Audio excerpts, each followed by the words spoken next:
Yeah. A lot of which in America, there's a lot of financing as well. I feel like I'm getting a good deal. I'll finance it. 2% fixed in rate, 2% interest. That's good. Well, why don't you have the money that you have saved up right now and actually buy something where you will actually own? Because I feel like a lot of the things that people think that they own, they don't really own. Like, let's say your house, you're living in your house. Like, get off my property. This is my house. Guess what? You're still paying it off to the bank. Oh, get away from my car. It's a freaking Ferrari. Well, guess what? You're still paying it off. It's not yours. To me, I sometimes seriously have more respect to the person driving the little 1990 Geo Metro that's probably worth no more than $1,500 than the guy who's driving the Jaguar. Well, not the Jaguar, but the guy who's driving the brand new truck or anything else. Because the guy in the Geo Metro, he could be like, oh, here, borrow my car. It's my car. I'm not going to have to pay for it. I don't have to pay anybody else to it. It's my car. I own it. Rather than, oh, I have to make a payment on it. Or don't scratch it. It needs to last till I actually pay it off. Or because by the time someone pays off a car, it's going to be beat up in a little piece of shit. Yeah. And they're going to be like, damn, my car. Like, let's use an example for my little Eclipse. I got an Eclipse, $700. That car was a piece of shit. It was owned by black people. I don't know if that makes any sense to it, but that car was a piece of shit. It's done. It's nothing. But I looked at the paperwork and I found out that they bought it from a dealer for $30,000 10 years ago. A little bit more than 10 years ago. Probably like 15 years ago. And don't you think it would bother someone to, I spent $30,000 on this car. Now I'm selling it for $700. What happened? Pretty much, it all comes down to time you lose. It all comes down to time. How much time you spend.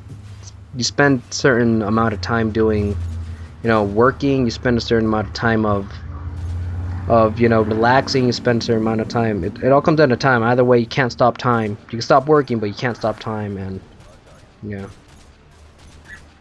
it goes back to a movie that I watched called I forgot the name of the movie now. Cadillac Records. I heard of that. They had it was a portrayal of Muddy Waters, and they had Muddy Waters interacting with the guy that sings Smokestack Lightning. I can't remember his name, but he pulls up to the record label and he's driving this beat up, rusty, about to break down truck. And Muddy Waters comes up and he has a brand new Cadillac, best of everything, nice. And he's like, well, if you work here long enough, you might get a Cadillac too. And the guy with the beat up truck says, yeah, that might be, but at least I own my truck. The truck doesn't own me. That is true. A lot of people change when they actually gather their possessions. Well, the car was given to him by the record label, so therefore, if he was dropped, the record label could take that car away from him at any time because it's not technically his; it's the label's. That truck that belonged to him. He owned it, and that's true with a lot of things. You actually take a little bit of pride of you actually owning your little piece of shit bucket rather than, if I had that car, then I would have the overlaying, cost. I would have to constantly work to pay off that car rather than I could stop working whether I want it or not. I know if I leave it in my driveway, it's not going to be freaking repoed. Yeah, it sinks in, man. Own your stuff. Pay in full. Then again, paying in full. A lot of people don't make that much money. But I do have kind of a story. For 20 years, my uncle has worked and rented out of this little piece of shit, house, apartment. 20 years he worked every day, waking up at 7 o'clock in the morning, coming back at 5, 7 to 5 every day, excluding weekends. 75 every day, saving money, not buying, the best of the best, not owning the best of the best, 7 to 5, owning your car. He had the same truck for like about a good 14 years. He would take that same truck to work. He would actually put a little bit of money into work because he paid in full for that truck. He didn't have to worry about paying that truck off from a dealership. 75. Well, just last year he actually bought his house and paid in full. So in some situations it does pay off to kind of hate your life, saying, well, if I apply for a loan now, I could actually have a pretty decent house. No, if I pay in full, I could, just pay in full and give a shit later. That's kind of powerful. I mean, my little car, I own my little car. I fix my little car. I put in work in my little car. And if some guy rolls up on me, he's like, "Oh, I got a 2009 Civic Si, got it for 20 grand." I'm like, "Oh, did you really pay that 20 grand?" He's like, "Well, I'm paying it off." Yeah, well, I seriously feel cars are worth a lot less rather than paying 20 grand for a car. I don't know, I'm all over the place on this. I still haven't experienced that part of life yet. Well,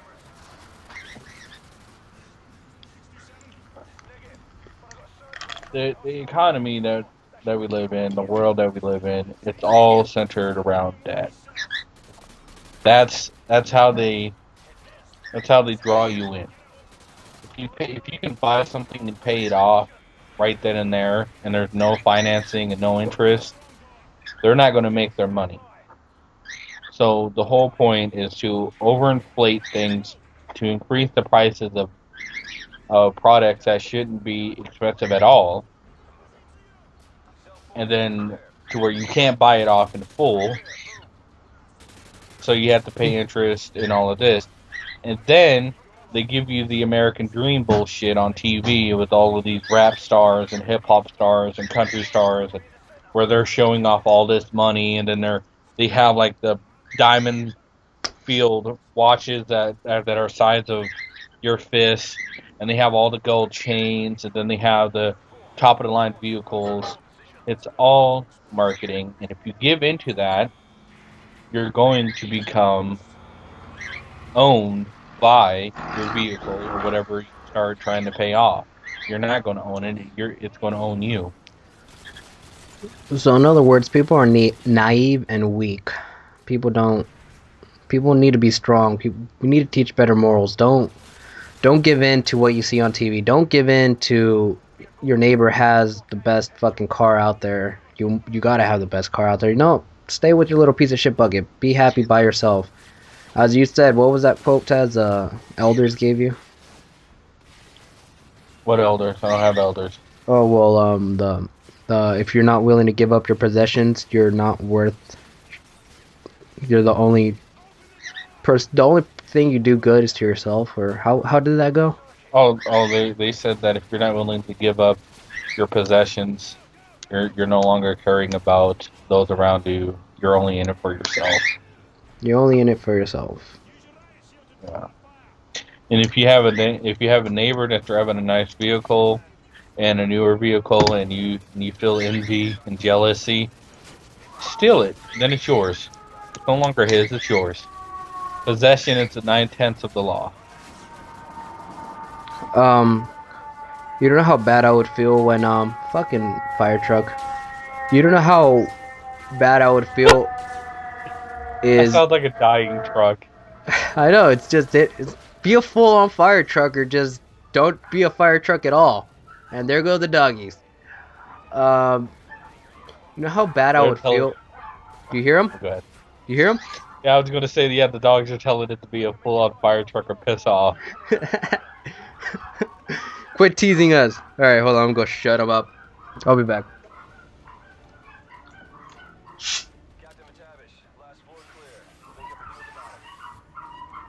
Shut up! Shut up!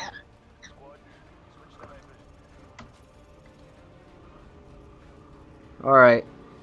Let's shut them up. Shut up! Shut up! They shut up. Well, Forgot what I was saying. Your name. I forgot I was saying what I was saying. Something about what was I saying? Fire truck. No, I think you were talking about. I think you were making a comment about When I said about stealing your neighbor's vehicle, possession is 9/10 of the law. And then you were going to say something. What is 9/10 of the law? I don't understand that. Possession is 9/10 of the law. Well, if somebody comes up and says that you stole that from them, they have to prove that you stole it. It's not up to you to prove it because possession is 9/10 of the law. Like out of 10, you would get they would side with you 9 times unless they can prove that you stole it. That's actually pretty interesting. That is very much true. If you can prove it, then if they can't prove it, it's yours. I mean, I know some dude that has a BMW. I like the SUV BMW. He knows it's stolen. He knows it's stolen. He bought it off some little gangster yellow swag kid. He knows it's stolen. It's a brand new BMW, and all he's looking for is just a chassis. You know, change the chassis, car's yours. That's a little secret that goes on out there. Steal a car, find another car buy the paperwork, even though the car's a piece of shit. You know, find another dude that has a chassis, but the paperwork is still paperwork. Put it on your car. Guess what? The car is yours. You can drive it legally. You can register it under your name. You could do whatever the hell you want with the car. Hell, you could even fucking tamper it with it. Well, that's not scary. It's kind of scary. It's kind of scary that I know how to steal a car with a screwdriver. It's kind of scary that other people out there know how to steal cars with screwdrivers. That's scary that anybody would want to steal a car. Yeah, that is kind of true. Scary that our society would put people in the position to steal a car or to steal anything. Why? Well, I believe people are naturally evil. They are selfish. They just are in it for themselves. That's why they have the biggest trucks and not give a shit about the environment. I'm not gonna go on an environmental rant because I mean, when you need a truck, you need a truck. But that's why people buy fucking trucks, drive up to Starbucks, check in on Facebook at Starbucks, get their Viventi vanilla frap, latte, get their fix, get all wired, go down to the mall and just fucking that's a life I don't want to say I've lived, but that's a life I know and that's a life I hate. People need to stay to themselves. People need to stay humble. When was the last time you walked to a destination that you needed to go? Just tell me. Oh no, I gotta ride there. A lot of the times when I would walk home, because I would want to walk home and people would ask me like, oh, do you want to ride home? I would say no. Like, no, sometimes I walk. I like to walk sometimes. And people would just kind of give me the weirdest of looks, like, what the fuck's wrong with that kid? He's walking home. Well, what? The reality is it's a nice day, and it's actually nice to know that you walked home for that day. It's nice to know that you did your part in some way.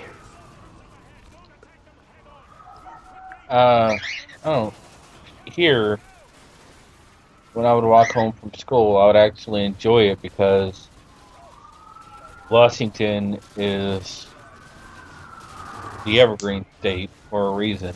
They don't call Seattle the Emerald City for nothing.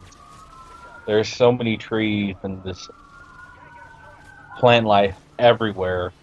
And it was actually a beautiful sight walking home. Just to take all of that in, the smell, the breeze, the everything. It felt reinvigorating walking through that. And then you would get to the main road, and all of it is this. It's nasty. It's dying because of all the exhaust, and it's. I don't know. You heard all that, didn't you? The cops, yeah. Yeah, and the dogs in the background. And I don't have my window closed, that's why. Yeah, I don't know. So fucking, you're living in California, so like there's gangs over there and shit. That's funny. But I was watching this thing on TED. You know what TED is? Ideas of Word Spreading. Yeah, the convention. Yeah, TED Talks. There was a guy that said a guy. There was a speaker there saying that what true happiness really is, and true happiness. He was explaining what true happiness really is when you walk out there and you look at a mountain, a hill, a field of grass, a scenery, and say, wow, That's nice. And you would not change it for anything because it's perfect in its own way, you know. You don't say that, oh, maybe that tree would look a little bit nicer if it was over there. Then it would really look nice. No, you just sit there and you take it all in. And cause why? Because that's the way nature intended it. Why? Because that's the way it is. That's the way you saw it, and that's the way you liked it. You know, that's what comes in. Like you're born in this world with nothing, but then again, you want to have the latest badass diesel truck, going to Starbucks, having name brand clothing. If you're willing to accept what you have, accept how things are, then you'll be happy. It's simple as One that. one thing I don't understand, and this happens a lot, is why you just said it yourself.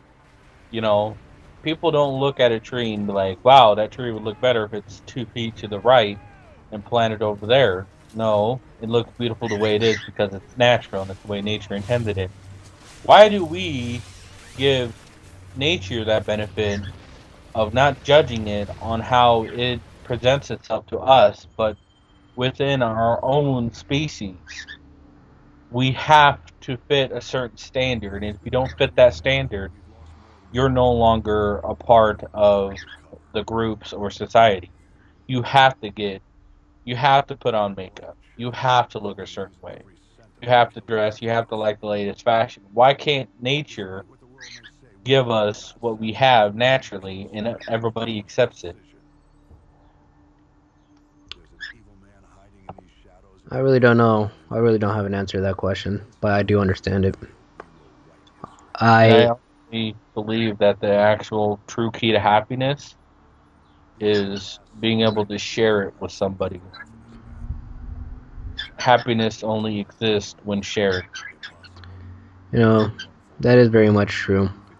I You mean, can look at a mountain and be like, that's a beautiful mountain and be happy, but are you really going to be happy after looking at it if you can't go back and say, man, I climbed this cliff and I looked out and there was a beautiful mountain there. If there's nobody there to tell it to or to share that with, what happiness are you going to feel after looking at the mountain? that is very much true. I never thought of it that way. I mean, you can't compare it to others, or you can't. The only reason you have a nice car, let's say a car that gets you from point A to B, is good enough for you, but then again, you get a new car. I keep going back to cars because I'm looking at cars right now. Looking at new cars, looking at, you Car know, porn. yeah, pretty much. I'm looking at a lot of cars, a lot of trucks, a lot of things that are passing by. They're all new, you know. I think people will settle for little piece of shit cars, little buckets, as you may consider them. But there's always one going to be like, oh, my car's better. Maybe I have to get that car better. Maybe I have to. That's why. They just have to be better. I forgot where I was going with this, but that's why Mercedes Well, is a big brand. That's why Ford is a big brand. Bigger the better. Chevy. Uh, or go to sleep and never want to wake up. well, the thing is, though, is the fact that there's always going to be one person that wants to be better than everybody else because male or female, that person feels inadequacies about themselves. They aren't up to par to themselves. So they have to present something else that's materialistic, that's visible in a very huge sense to somebody else. So, you know, um, like I got the best graphics card. Look at it, and then you just throwing it all over in people's faces. Or I got the best car. I got the best motorcycle. I got the best grades. I got the best haircut. Whatever. There's something about them that they're trying to ignore about themselves that they don't like, and they're trying to put it out there that if they have something really good, people are going to ignore that as well. They don't want to be judged for their imperfections So when no, everybody's imperfect anyways. There's no such thing as normality. so in other What? words, it's overcompensating. Yes, there's. If you look at the definition of normal, nobody would ever fit it because what is normal to the spider is chaos to the fly. What is normal to the spider is chaos to the fly. That's... I don't know, I thought spiders were always unnatural and fucking... Ugh. Well, you may look at a Unearthly. spider. You may look at a spider who's, getting a fly and putting it up and saving it for later, and you're like, that's nature, that's normal. That's normal, that's what they But do. then you talk to the fly, and the fly is screaming for its life because this is not normal for it. Its normal life is flying around, landing on turds. So what is normal for the spider is chaos for the fly. Basically, what is normal for you is chaos to somebody else, and what's chaos to somebody else is normal to another person. The normality is an illusion that we try to tell ourselves exists, but it's nothing but a lie. So I don't know, man. normality... Why am I getting so philosophical? This is I don't like getting all philosophical. Why? Why not? I'm I don't taking... know. I'm learning stuff from this. I'm learning stuff. I don't like getting all philosophical, man. If you want to buy a big truck and you want to feel like you could fork out the $100,000 for a brand new 2013, 2014, 2015, 2020, 2030,000, friggin' Ford truck, then by all means do it. But when you come to the point where you are in debt to the point where you can't survive, and you can't do anything other than try to pay back the loans and that you took out from the bank to pay off that truck, and the financing and the interest is too high, and you barely making it by, then we put you so, because you brought that world upon yourself. And that's why the guy with the crappy truck is, happy. The guy that from Cadillac Records, as you said. Yeah, he owns the truck. The truck don't own him. And that's what we all need to take a part of. Daz, would you get mad if I recorded this conversation? No, I thought that's what we were doing. Oh, okay. I wasn't recording from the beginning, but I don't care, but as Won't long be as you long. cut out all of my philosophical points, that'll be good. Why? I'm just joking. Alright. But That's why we're here. That's why we do internet stuff. That's why people would listen to us, so we can actually take away. And that's why we watch people, so we can take away from them. But one thing that people need to realize that there's a virtual reality, a virtual world. There's an illusion, a world of illusion, and dreams, and wants and desires. Then there's the real world. All of these are trying to connect with each other, and we're trying to even out all three worlds. Virtual reality, the virtual world, can never be accessed in real life at all. So what you see, like you see a truck, that you look online for a car and all of this, you test drive it, that's the real world. But your desires and wants, you're building these foundations to a world that you're going to have of regrets and what ifs and should haves. And you're going to have to live in that world once you realize that all of this money that you're forking out to have the best of everything, it's going to come back and it's going to ruin the real world, your real life.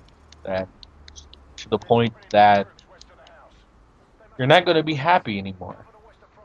Because you're never going to be able to fully pay off what you put yourself in. Oh, that reminds me of a photo I kind of came across on the internet. It said, it was just a photo. It said, if you have $10 in your pocket, you have more money than the average 70% of Americans do. It all comes down to debt. It all comes down to, if you can touch it, it's real. But then again, money kind of pulls you back. Money is evil in every sense of the word. Simply because money forces us to change who we are. Some people are that way, but majority of people change for the money. Something about it changes us. If you take somebody who's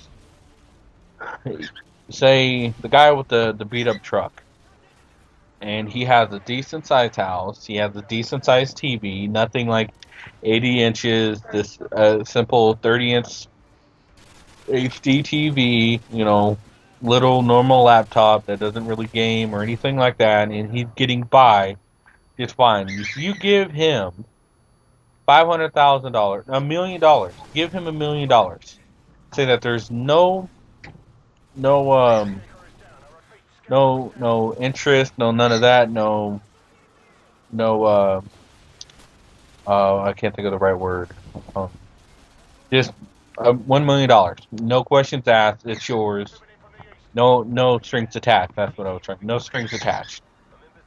That money, chances are, will change him into a person that would want the best of everything, simply because that's what they design money to be.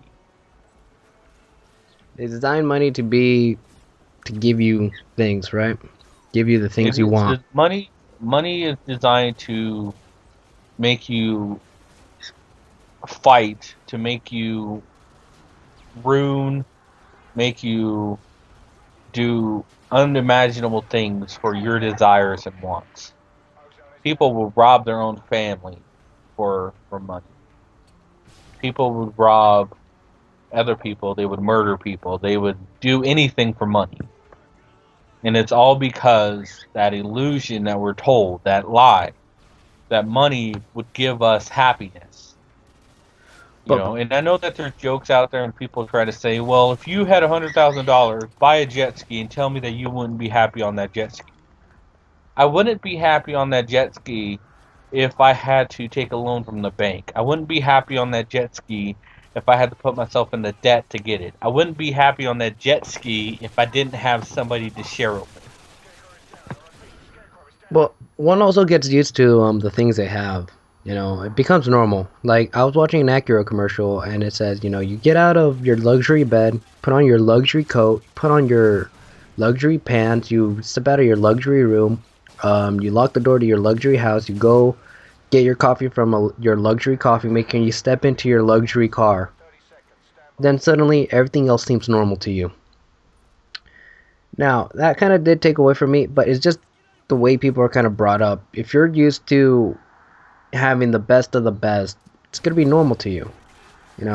If you're used to handling hundreds and thousands of dollars, guess what? A Toyota is going to be, why have a Toyota if I could have a fucking Beamer? Why have a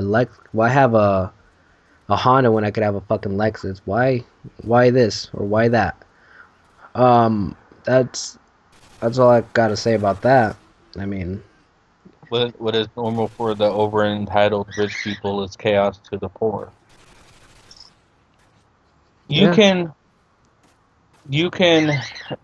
go through your normal life with luxury items and not think twice about it. But life has a way of slapping you in the face. There's a reason why the saying is never take anything for granted. Because once you do and you lose it, you realize how much you really want it. Don't take love for granted. Don't take family, friends. Don't take anything you have. The Xbox 360. If the Xbox One comes out and you don't have enough money to buy it, don't take for granted your Xbox 360, because once that's gone, you don't have any console. What then? That's one thing I also really don't like about the whole new. I'm gonna kind of relate this to a personal story. Me, I will never get rid of the things I already have. That's kind of sounds very terrible, but one part is I don't take them for granted, because I own Black Ops, I own all those games. I don't like the games, I'm so gonna keep them. But there's people out there like my cousin. He is willing to trade all of his games and an iPod just to get the new Call of Duty. Like, what the fuck is that? Like, keep your games. You like your games. If not, somebody else will like them. If somebody else wants the game, like I had Call of Duty 4. Somebody else wanted it. Guess what? I'll sell it to you for $5. Just so I could say I didn't give it away. Just so I could, I had my fun with it. I still get a little bit of profit with it. I get to buy an ice cream with it. That's, don't Don't take everything for granted, but then again, if you're not willing to give up everything you have, that whole little quote, I'm not gonna finish it. I can never Well, say it right. well, it's not the fact that giving up everything that you own is not taking it for granted because you realize the value that they have to you. It's not you wouldn't be giving it up because you don't enjoy it. You would be giving it up because you know that the person you're giving it to would enjoy it more than you because they need it. They don't need it, they want it more. You already have it. You already know what you get from it. But if you give it to somebody who says that they want it, you don't become attached to it, then you're not really taking it for granted. You realize the value of it. So in other words, you're kind of passing it forward. You know. Yeah, you're doing a good deed and helping out somebody else. But some people, they just like, no, I don't want to give it up. I don't want to give it away. I don't want to sell it because it's mine. And it's just like the mentality is crippling. It's a crippling way of living. Because it will ruin my collection of Call of Duty. It'll ruin. I had a pretty good Call of Duty collection. Guess what? I gave it away. Yeah, just give up the crap you have to other people who want it more. Not necessarily, but I mean, you know what you. Not crap. Yeah, you know it's crap. Put it that way. It's crap. The microphone I'm talking into, the TV I got for like $89. It's crap. I'm willing to give it to somebody else that really would appreciate it more. I mean, I appreciate the hell out of it. But if let's say I get a new one, I'm willing to let this one go for you know. One thing I'll never forget is my aunt. She took me to this free. It was the Toys for Tots thing, and she took me there because she is a drug addict and stuff. So she didn't have the money, but she took me there. And when she took me there, they gave me a present, and there was kids waiting. And I got the last present. There was no more. They didn't get a whole lot of stocking. And there was a kid behind me who started crying because he wasn't going to get a present, and his mom didn't have the money for it. I knew that I had presents waiting for me at home. So I turned around and I gave it to the kid. And the smile on his face, his reaction, is what I think everybody needs to experience once in their life. Is don't take more than you need. I didn't need that. I had some presents waiting for me. I had family that did okay that year to be able to afford something for me on Christmas. His family obviously didn't have much at all. Their present really was the fact that they survived to that point and may not have survived much longer after that if they would have bought presents. So I just think that everybody should at least one time, if you get something, and I know that I didn't buy it, but it was given to me and I gave it to somebody else, but at least once in your life, experience that moment of giving something that you have to another without expecting person, anything back, just for the sake of giving it away. Just giving. And seeing the expression on their face, seeing their doom and gloom expression go from doom and gloom to pure happiness and joy and just being ecstatic. All right, I'm sorry to have to cut you off, but why do you think I'm selling the 3DS for $50? I'm just trying to break even, and I'm sorry, I gotta go.